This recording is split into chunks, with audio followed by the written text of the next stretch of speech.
kita ngaku kita orang beriman, Bu, orang beriman itu mestinya orang yang paling bahagia dalam hidupnya. Kita sudah hafal doa ini, ibu-ibu, dari kecil.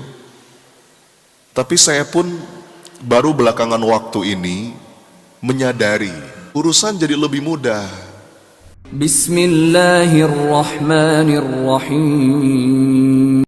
Seberapa lapang rezeki kita itu juga dipengaruhi oleh seberapa lapang dada kita.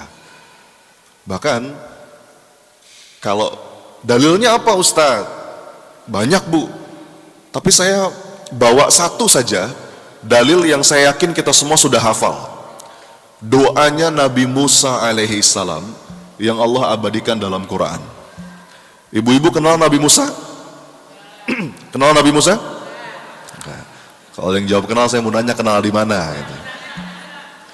Nabi Musa itu nabi yang paling banyak Allah sebutkan dalam Quran. Betul?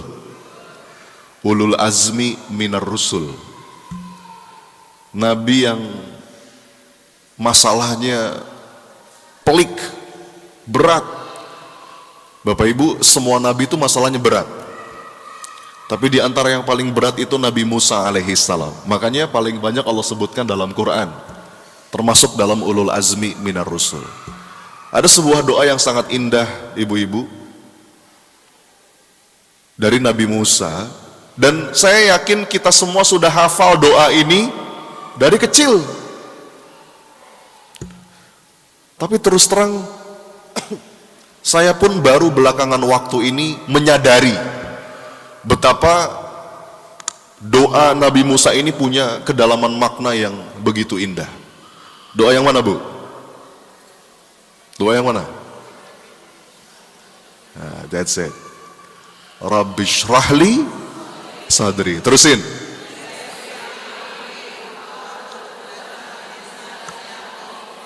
Ya, insyaallah. Kita sudah hafal doa ini, ibu-ibu, dari kecil. Tapi saya pun baru belakangan waktu ini menyadari betapa indah dan betapa dalam makna dari doa ini. Doa ini, ibu-ibu, itu menyiratkan satu pola kehidupan. Coba ya, kita potong-potong doa yang tadi kita baca. Urutan penyebutannya saja, Bu, itu punya hikmah yang begitu dalam. Anda coba tanyakan kepada para pakar, kepada para ahli Quran. Quran itu jangankan kata-katanya, jangankan pilihan katanya, bahkan urutan penyebutannya saja itu punya makna yang begitu dalam. Coba kita pecah-pecah ya. Yang pertama, gimana doanya tadi? Rabbi shrahli sadri. Apa artinya? Ya Rabbi, lapangkan dadaku. Ini menarik, Bu. Nabi Musa dalam keadaan berat, dalam keadaan sulit, dalam keadaan tantangan hidup yang tidak mudah. Tapi yang pertama dia minta itu adalah lapangkan dadaku ya Allah.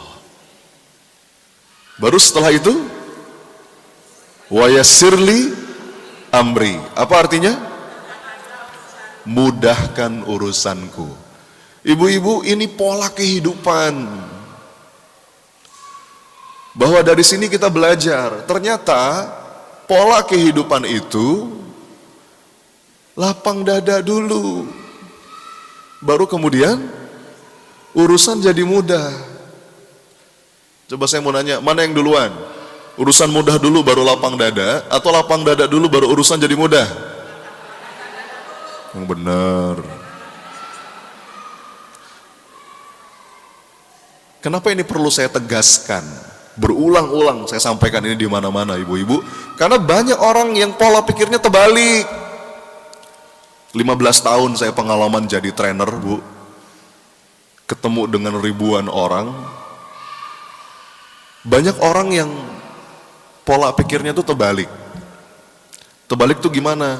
nanti Ustadz, kalau urusan saya sudah mudah, kalau utang saya udah lunas, kalau sakit saya udah sembuh, kalau suami saya udah nggak gitu lagi Ustadz, kalau anak saya udah begini dan begitu, kalau masalah saya yang ini udah beres, kalau hajat saya yang itu sudah tercapai, baru setelah itu kayaknya lapang dada saya. Terbalik nggak? Yang benar harusnya gimana? Lapangkan dulu dadamu, maka Allah akan mudahkan urusanmu. Serius Bu, makanya saya itu kadang-kadang dalam sesi training, dalam sesi coaching, ada orang datang bawa masalah, saya kadang-kadang nggak ngasih solusi apapun atas masalahnya, karena saya juga nggak tahu solusinya apa. Tapi yang berusaha saya lakukan adalah mengantarkan orang itu sampai pada satu titik dia mau melapangkan dada, dia mampu berdamai dulu dengan keadaan, berdamai dulu dengan masalah. Maka justru saat kita sudah mampu berdamai, nanti solusi kelihatan, urusan jadi lebih mudah. Tapi kalau kita belum bisa berdamai, Bu, kita masih sempit dada, masih berkeluh kesah, masih ruwet, itu justru semakin sulit menemukan solusi atas persoalan kita. Makanya saya katakan lapang dada itu kunci. Dan lapang dada itu adalah buah dari kolbu yang tenang. Begitu kita sudah tenang, solusi nampak. Gini deh Bu, contoh sehari-hari aja. Saya mau nanya, ibu-ibu pernah kehilangan barang gak di rumah? Apa contoh barang yang hilang, yang sering hilang di rumah? Apa? Kunci, sendok. Oke, apa? Hah? Remote. Apa lagi? Suami.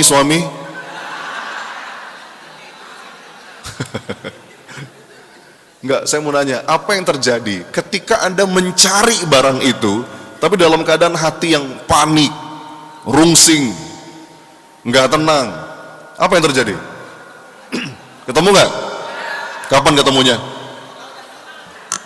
Hah? Lagi sholat Bu. Kalau lagi sholat berarti dibantuin setan itu Bu. Allahu Akbar. Di situ tuh. Itu setan ikut bisikin. Enggak, tapi ini bisa dijelaskan secara ilmiah. Begitu kita tenang dulu, kita bisa berdamai dulu dengan apa yang sedang kita alami. Itu justru membuat segala ikhtiar kita lebih efektif. Ya, sekarang gini Bu, kita punya masalah, terus kita stres, ruwet, sampai depresi, ngurung diri di kamar. Enggak, saya mau nanya, itu masalah makin cepat beres atau makin susah? Tambah ruwet. Jadi ini logika sederhana ayah bunda yang dirahmati Allah. Ini logika sederhana. Kenapa lapang dada itu saya katakan kunci kehidupan? Karena yang namanya masalah itu Bu, pasti ada, betul? Dari depan kelihatan wajah-wajah banyak masalah ini ya. Yang paling depan paling banyak masalah ya. Sampai kalau kata para ulama, la tastaghrib wuku al-aqdar. Jangan kamu heran kalau dalam hidup ini kamu menemui masalah, menemui kesulitan. Kenapa? Karena itulah watak asli dari kehidupan dunia. Yang namanya hidup itu Bapak Ibu, bahkan kata para ulama, darul bala, tempatnya ujian, tempatnya masalah. Allah berfirman dalam Quran surat Al-Baqarah ayat 214. A'udzubillahi minasyaitonirrajim. Am hasibtum an tadkhulul jannah. Apakah kamu mengira kamu akan masuk surga begitu saja? Walamma ya'tikum mathalul ladzina khalau min qablikum. Padahal kamu belum diuji. Padahal kamu belum merasakan apa yang dirasakan oleh orang-orang sebelum kamu. Massathumul ba'sa wad-dharra wa zulzilu. Bahkan kalimatnya Bu dalam ayat tadi wa zulzilu. Tahu Bu, zulzilu itu apa? Zilzal, zalzalah, apa itu? goncangan. Jadi ini saya bukan nakut-nakutin, tapi sebuah keniscayaan dalam hidup. Kita pasti akan ngalamin yang namanya goncangan kehidupan, betul?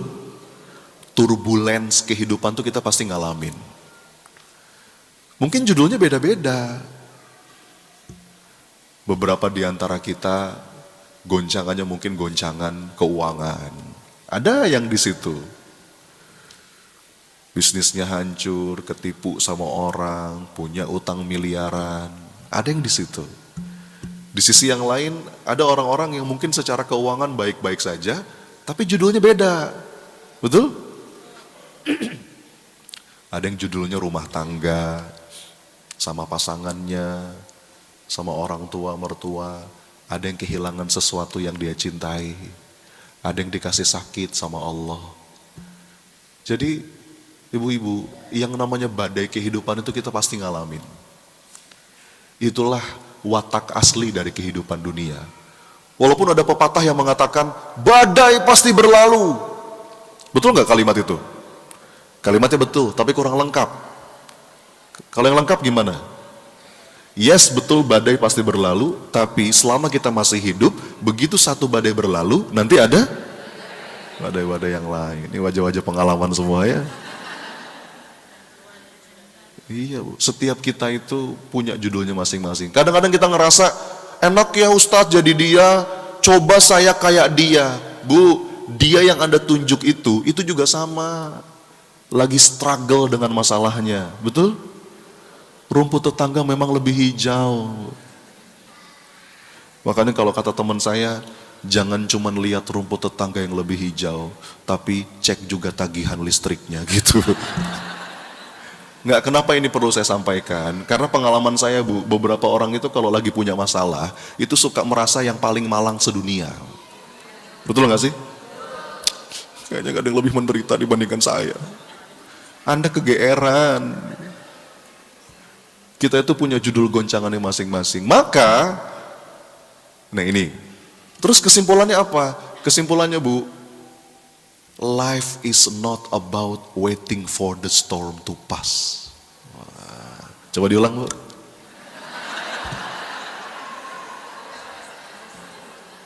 Apa artinya?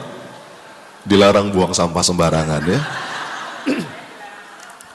Hidup itu bukan tentang nungguin badai berlalu. But life is about how to dance in the middle of the storm.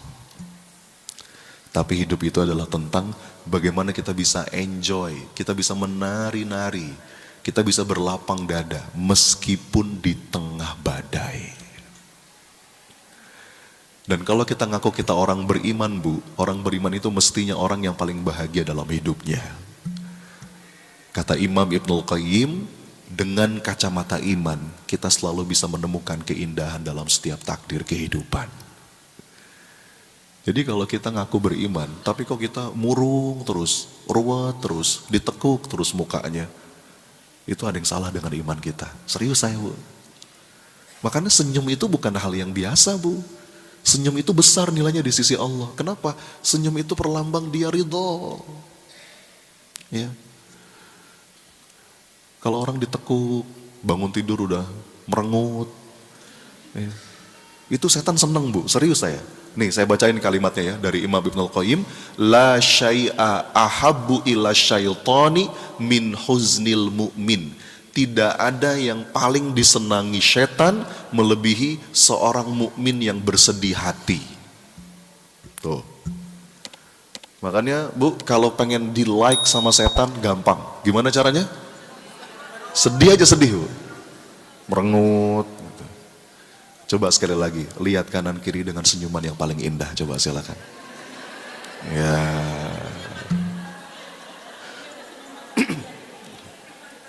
Nah sekarang pertanyaannya gimana Ustadz supaya kita bisa melatih diri kita agar mampu berlapang dada, gitu kan? Gitu nggak pertanyaannya? Nah di sini ada kata kuncinya Bu, kata kuncinya latihan. Coba diulang, apa? Lapang dada itu sebuah kemampuan. Yang namanya kemampuan itu butuh dilatih, ya Bu. Sama seperti raga yang juga butuh dilatih, makanya kita sering dengar istilah olahraga. Olahraga itu raga yang diolah, physical exercise. Kita melatih fisik kita melatih raga kita supaya ujungnya apa? Sehat, kan gitu ya? Kuat, fit, ya. Itu latihannya macam-macam tuh Bu. Ada jogging, lari, ada push up, ada sit up. Dan tergantung tujuan kita apa. Kalau kita mau melatih otot perut, ini yang perlu kita lakukan, gitu enggak? Kalau kita mau ngelatih jantung kita, ini yang perlu kita lakukan. Jadi sebagaimana raga Bu, yang juga ada latihannya, begitu pula batin. Bukan cuma zahir yang perlu dilatih, batin juga perlu dilatih. Masalahnya kita sering nggak sadar, para ulama itu Bu, membagi ibadah itu dua, ada ibadah zahir, ada ibadah batin. Kadang-kadang bahkan kata para ulama, Allah itu membobot lebih berat ibadah batin dibandingkan ibadah fisik. Serius saya. Ya. Ibu, ibadah zahirnya jungkir balik, tapi kalau batinnya meleset, itu bisa nggak bernilai di sisi Allah. Salah niat misalkan, niat itu kan ibadah batin, betul ya? Jadi ini penting nih. Maka yang mau saya bahas di pertemuan kita kali ini, ada beberapa latihan jiwa yang perlu kita latih pada diri kita agar kita mampu berlapang dada. Siap kira-kira kita bahas? Ini butuh latihan Bu, nggak bisa. Misalkan ibu-ibu habis ikut kajian, pulang dari pengajian langsung lapang dadanya. Hebat banget ustadznya. Proses belajar itu Bu, melewati 3 tahap. Tahu, mau, mampu. Coba diulang. Ibu-ibu ikut majelis taklim, dengerin ceramah, ikut seminar. Itu mungkin baru tahu. Paling jauh sampai mau. Kalau tahu itu masih teori, kalau mau itu sudah menghujam ke dalam jiwa. Gitu. Tapi belum tentu mampu. Sekarang saya nanya, Bu, Ibu tahu sabar? Tahu sabar? Mau jadi orang sabar? Mampu? Belum tentu. Proses dari mau menuju mampu itu butuh latihan. Ya, maka saya akan sampaikan nih beberapa latihan jiwa agar kita mampu jadi hamba yang berlapang dada. Nanti efeknya Bu, tadi begitu kita sampai pada satu titik lapang dada kita, jalan keluar tuh kebuka. Banyak orang sibuk nyari jalan keluar, padahal the only way out is in. Waduh, bahasa Inggris lah gitu. Coba diulang apa? The only way out is in. Kalaupun kita mau cari jalan keluar, itu dimulai dari mana Bu? Dari dalam. Kita seringkali sibuk cari jalan keluar, padahal mestinya kita mulai dengan jalan ke dalam. Jalan keluar itu hanyalah efek setelah kita menempuh sebuah perjalanan ke dalam diri. Oke ya? Nah, karena waktu kita terbatas, saya akan sampaikan paling tidak ada 5 latihan jiwa yang mudah-mudahan pulang dari sini, ibu-ibu bisa bawa pulang. Ini sebagai oleh-oleh, ya, yang semoga jadi rutinitas kita setiap hari. Ya, mungkin sebagian dari ibu-ibu ada yang sudah punya rutinitas aktivitas fisik. Saya Ustadz setiap pagi insya Allah jalan sekian kilometer, bagus. Saya Ustadz setiap pagi insya Allah olahraga, itu bagus, tapi jangan lupa ada juga olah jiwa. Nah, sebelum saya membahas latihan apa saja agar kita mampu jadi hamba yang berlapang dada, saya perlu bahas dulu sebab-sebab yang bikin dada kita sempit. Nah, urutannya mesti begitu Bu. Sama kalau kayak kita ke dokter, ibu-ibu kalau ke dokter, sebelum dokter ngasih obat, sebelum dokter ngasih resep, dokter ngapain dulu? Mendiagnosa dulu kan? Nih, ibu ditanya, gimana Bu? Begini Dok, begitu dicek sama dokter, oh kemungkinan karena ini nih Bu. Begitu udah ketahuan sebabnya apa, baru dokter ngasih resep, gitu kan? Bu, ini obatnya, ini terapinya, ini yang nggak boleh dilakukan, ini yang sebaiknya ibu lakukan, gitu nggak? Nah, maka bahasan kita urutannya begitu. Saya mulai dulu dengan sebab apa, ada 5 nanti, yang bikin kita sempit dada, oke? Baru setelah itu, bagaimana latihan jiwanya Ustadz, supaya kita lapang dada. Gitu kira-kira. Kebayang ya? Oke. Saya bahas dari yang nomor 1. Apa yang pertama? Yang membuat kita sempit dada. Bahkan ini membuat kita menderita dalam hidup. Nomor 1, Bu. Meratapi masa lalu. Coba diulang. Apa? Ini akar nomor 1 yang bikin seseorang itu sempit dada, hidupnya menderita. Mensedihkan apa-apa yang sudah terjadi. Padahal bunda sekalian, masa lalu itu bukan untuk kita ratapi. Masa lalu itu untuk kita jadikan pelajaran, kita ambil hikmahnya. Oke, kalau itu sudah terjadi, kira-kira apa yang bisa saya lakukan hari ini? Kan gitu. Itulah kata para pakar, hati-hati nih Bu, ada 2 kata yang akan membuat kita menderita. Mau tahu? 2 kata itu adalah seandainya saja. Coba diulang. Sekali lagi. Saya jamin kalau Anda masih suka ngomong 2 kata itu, hidup Anda pasti menderita. Bahkan kata Nabi dalam satu hadis sahih, Bu, perkataan seandainya saja itu bisa menjadi pintu masuknya syaitan. Bu, jangankan untuk yang gede-gede, untuk yang kecil aja kita nggak boleh ngomong seandainya saja. Contoh, ibu-ibu lagi jalan nih, mungkin naik mobil atau naik motor ke sebuah tujuan. Kemudian ada 2 pilihan arah, bisa belok kanan, bisa belok kiri. Terus kita pilih kan, belok kanan ah. Begitu belok kanan, macet. Terus ngomong gimana kita? Seandainya saja tadi belok kiri. Itu nggak boleh, Bu. Serius saya. Itu bisa dosa. Ya kalau ibu mau putar balik aja nggak apa-apa. Tapi nggak usah ngomong. Untuk yang sudah terjadi, katakan apa? Qadarullah wasya'afah. Tinggal kita ambil pelajaran. Oke, besok-besok lain kali kalau emang lewat sini lagi di jam segini, coba deh belok kiri. Udah, selesai. Untuk yang kecil aja nggak boleh, Bu, apalagi untuk yang besar. Misalkan malam-malam ibu-ibu lagi tiduran gitu ya, di kasur, terus ngomong, seandainya saja suamiku bukan yang itu.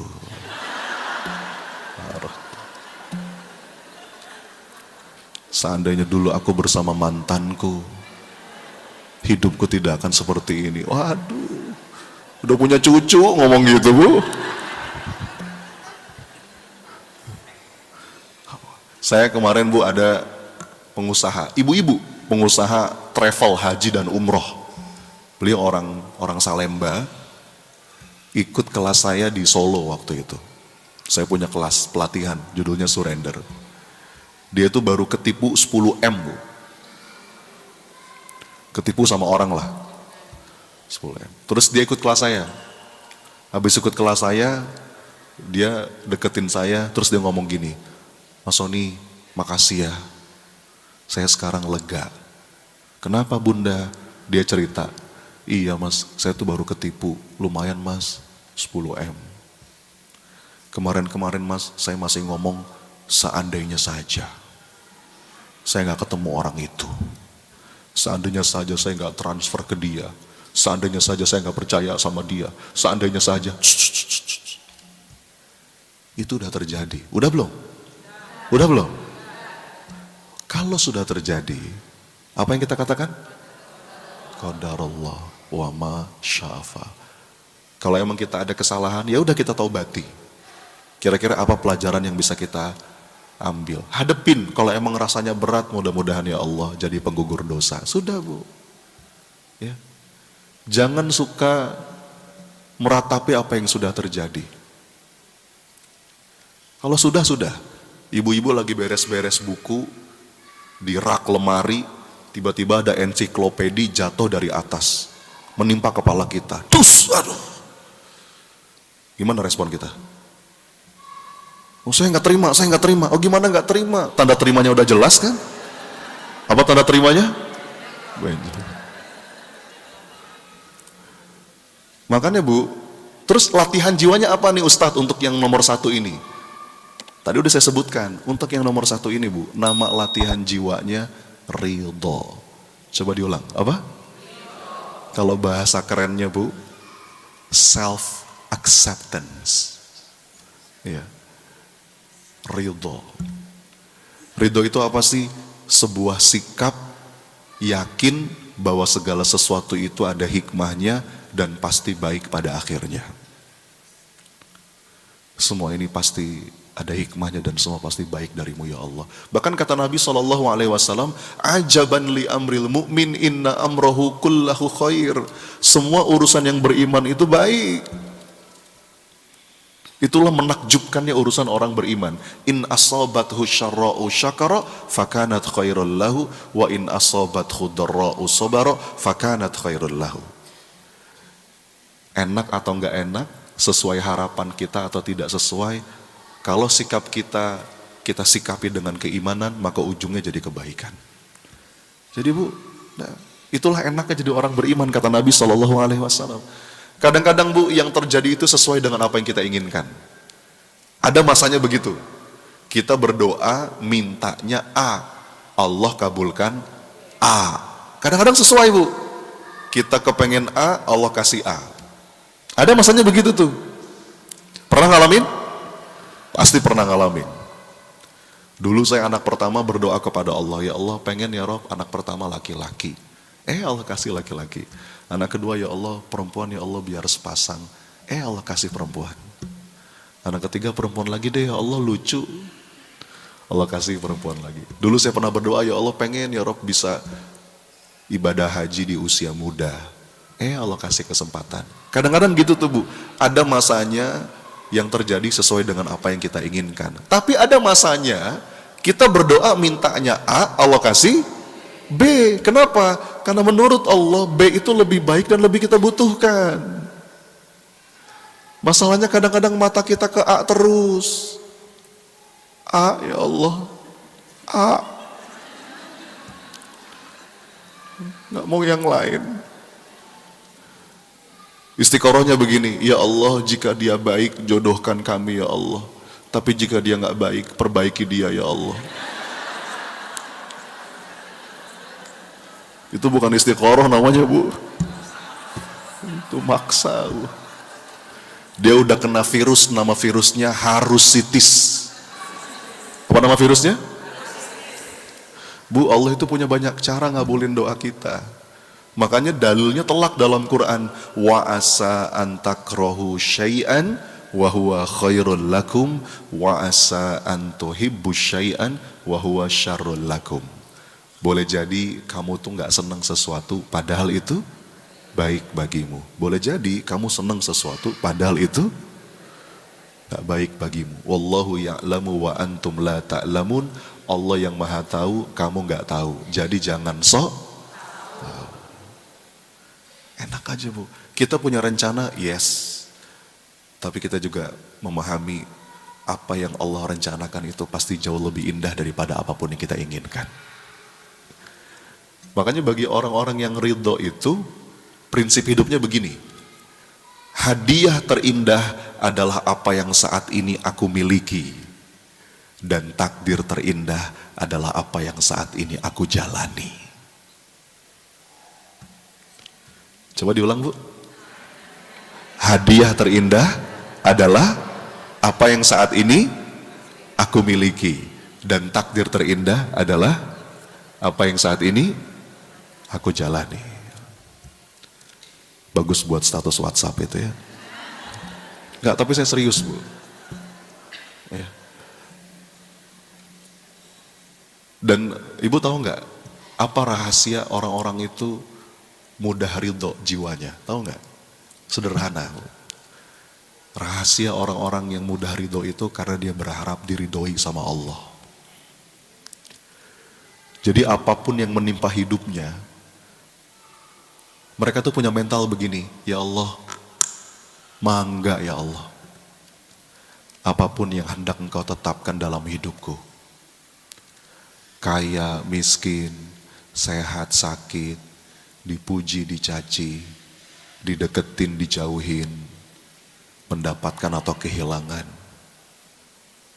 asal dengan itu Engkau ridho kepadaku ya Allah, maka aku juga ridho ya Allah. Enak gak, Bu? Ya. Bu, dalam hidup ini kita akan mengalami yang namanya pergiliran episode kehidupan. Watilkal ayyamu nudawiluha bainan nas. Nggak mungkin kita di atas terus, ada kalanya kita jatuh terperosok ke bawah, betul? Nggak mungkin kita sehat terus, ada kalanya kita sakit. Nggak mungkin kita dideketin orang terus, ada masanya orang pergi, orang ninggalin kita, betul?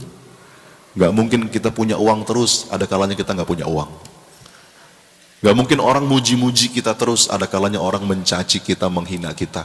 Watilkal ayyamu nudawiluha bainan nas. Itu biasa aja. Itu sebuah kewajaran hidup. Bagi orang-orang yang punya prinsip, ya Allah, apapun yang Engkau tetapkan, asal dengan itu Engkau ridho padaku ya Rabb, aku nggak apa-apa. Aku juga ridho ya Allah.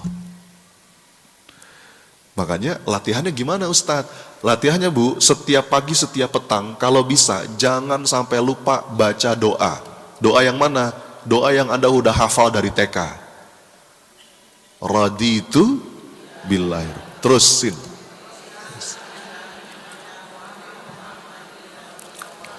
Itu kan doa ada di zikir pagi petang ya Bu ya.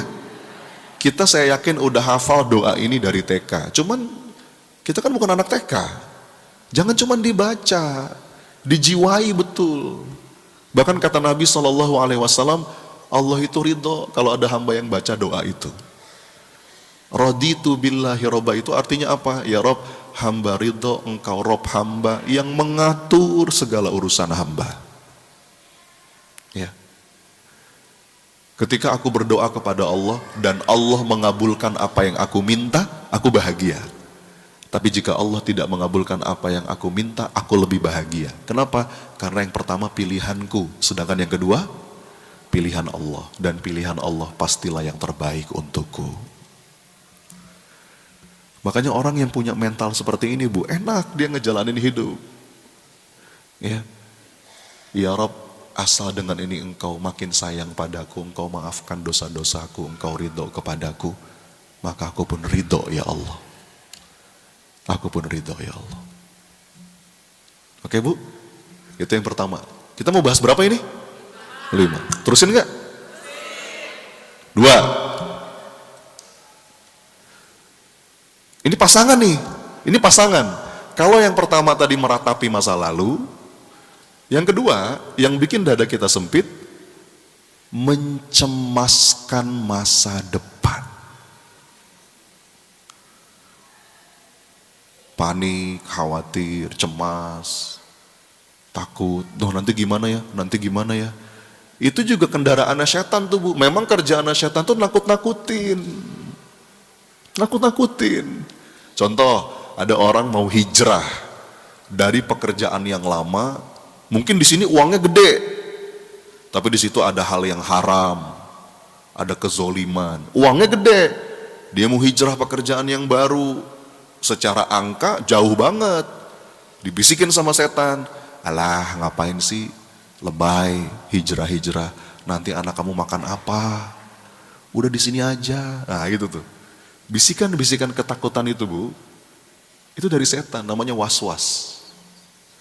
Bahkan Bu, bisikan itu lebih berbahaya daripada tukang sihir. Buktinya apa? Ketika berlindung dari tukang sihir, itu dalam Quran surat Al-Falaq, cuman sekali kita minta, Qul a'udzu birabbil falaq. Sekali aja.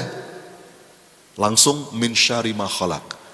Tapi untuk berlindung dari was-was itu 3 kali. Qul a'udzu birabbin nas, malikin nas, ilahin nas. 3.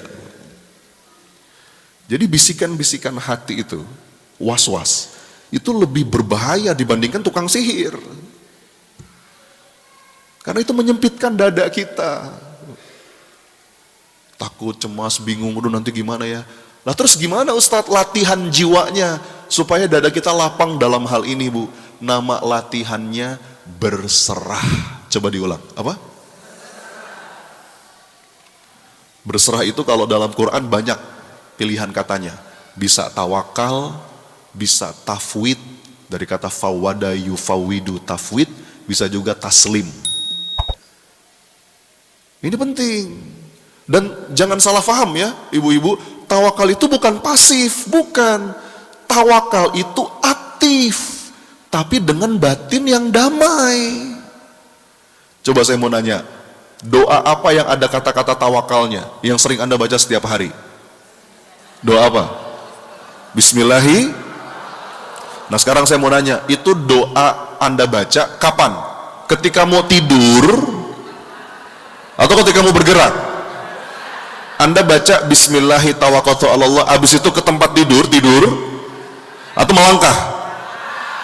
Ini logika sederhana. Tawakal itu bukan pasif, tawakal itu aktif. Tapi gerak aktif yang terbingkai dengan kedamaian. Bahwa dalam setiap aspek hidup itu ada sesuatu yang dalam kendali kita, disitulah kita berikhtiar, tapi ada sesuatu yang itu di luar kendali kita.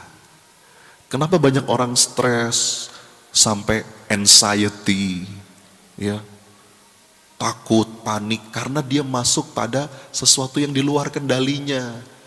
Disebut overthinking. Kenapa? Thinkingnya over. Ada sesuatu yang perlu kita pikirin. Apa yang dalam kendali kita? Fokus ke situ. Disitulah yang namanya kita ikhtiar. Tapi sesuatu yang di luar kendali kita, itu kita serahkan kepada Allah. Nggak perlu kita pikirin. Makanya doanya Bismillah. Apa yang bisa kita lakukan? Bismillah ya Rob. Tapi yang di luar kendaliku, tawakkaltu 'ala Allah. Kalau bahasa gampangnya, Bu, bahasa gampangnya ya, berserah itu apa sih? Berserah itu nitip, Bu. Nitip apa? Makanya berserah itu selalu gandengan dengan percaya. Misalkan dalam Quran surat Al-Mulk, Qul huwa rahmanu amanna bihi wa alaihi tawakkalna. Ada iman, ada tawakal. Itu bareng. Karena kita nggak mungkin bisa berserah sebelum kita percaya. Betul? Ibu-ibu kalau mau nitip barang, saya mau nanya, sama siapa? Sama pihak yang kita percaya, gitu kan? Karena ketenangan itu berbanding lurus dengan tingkat kepercayaan. Saya kemarin, Bu, berangkat haji sama istri, sama orang tua, sama mertua. Saya masih punya anak yang masih kecil. Nggak mungkin saya nitip anak saya kepada pihak yang saya nggak percaya. Betul nggak? Saya pastikan saya percaya dulu sama dia, baru saya mau nitip. Makanya kata para ulama, Bu, lapang dada itu di antara komposisi utamanya ada yakin, ada berserah. Ada tuh doanya, washrah suduraha bifaidil imani bik wa jamili tawakkulli alaik. Ya Allah, lapangkan dadaku dengan apa? Dengan iman yang melimpah dan keberserahan yang indah. Sampai ada nasyidnya tuh. Saya senang sama nasyidnya. Lapangkanlah dada kami dengan karunia iman dan indahnya tawakal padamu. Jadi lapang dada itu ada percaya, ada berserah. Ya. Contoh nih Bu ya, analogi sederhana. Ibu siapa Bu? Ibu siapa? Ibu Sari. Bu Sari, saya titip handphone boleh Bu? Boleh Bu? Titip Bu? Enggak, beneran Bu, titip. Ini iPhone 14 ya Bu ya.